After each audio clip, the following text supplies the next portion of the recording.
C'est depuis 1893 que le pape Léon XIII, à partir de l'industrialisation, a publié sa lettre encyclique Rerum Novarum. Et d'habitude, les latins disent Nihil nobis sub sole.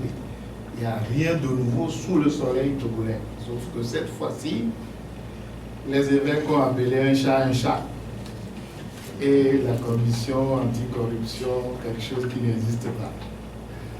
Donc, c'est à nous de relayer le contenu de cette lettre-là, les partis politiques, les syndicats, tout le monde, pour que les gens sachent comment les choses se passent dans le pays. Ils ont évoqué l'incendie des deux marchés de Lomé et de Kara. C'est bizarre que un pays qui veut lutter contre la sécurité maritime ne puisse pas boucler une enquête pendant tout ce temps sur deux petits marchés. Je ne crois pas que le Togo ait idée de ce qu'on appelle la sécurité maritime. Parce que je viens d'apprendre que les narcotrafiquants achètent des sous-marins avec des lance-torpilles. Donc, quand on ne veut pas régler deux incendies, bon, en principe, c'est Pythagore qui disait ça. Là, je reviens à ma discipline. Si ce que tu as dit n'est pas plus beau que le silence, tais-toi. Donc, que faut-il faire?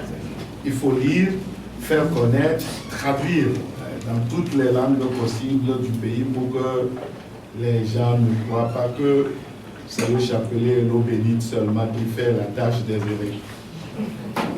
Alors, le poids de l'Église,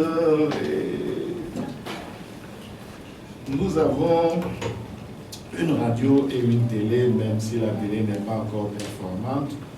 Je crois qu'on ne peut pas faire plus que cela. Je ne sais pas si la conférence des évêques a un site pour mettre le discours là-dessus, mais c'est les moyens modernes dont disposent les gens pour diffuser leurs écrits. Alors pourquoi ne répondent-ils pas de manière ponctuelle? Ben, je crois que c'est mal connaître l'histoire du Togo depuis les années 60. Celui qui a pu déplacer le corps de Sylvanus Olympio pour qu'on ne le modeste pas, c'est le père Grippi. Ça, c'est un pasteur vociférant vendredi et samedi. C'était un père de l'Église catholique romaine. Donc, il réagit. Monsieur Kojo a failli être pris à partie de nouveau dans la rue avec les avocats et les magistrats. Je me rappelle que Dieu l'a amené, excusez ma tête qui vieillit. Et je pense que c'est le maximum qu'il puisse faire. Interpeller, rappeler à l'ordre, solliciter jusqu'à ce que la mayonnaise prenne. Et je pense que nous avons les moyens de le faire aujourd'hui. Et nous comptons sur nous tous pour le faire. Il ne faut pas dire que c'est lui qui doit faire. Je me rappelle très bien à la conférence nationale souveraine, et je vais finir là-dessus, les gens venaient nous voir derrière les rideaux pour dire, il faut dire ça. Je dis, mais vous-même, vous ne pouvez pas dire. C'est ça le Togolais. Donc, je compte sur nous tous pour que cette lettre soit connue, ce qu'il y a là-dedans. Ce n'est pas des invectives, ce n'est pas des insultes, c'est des sollicitations pour que la chose publique soit la chose de nous tous.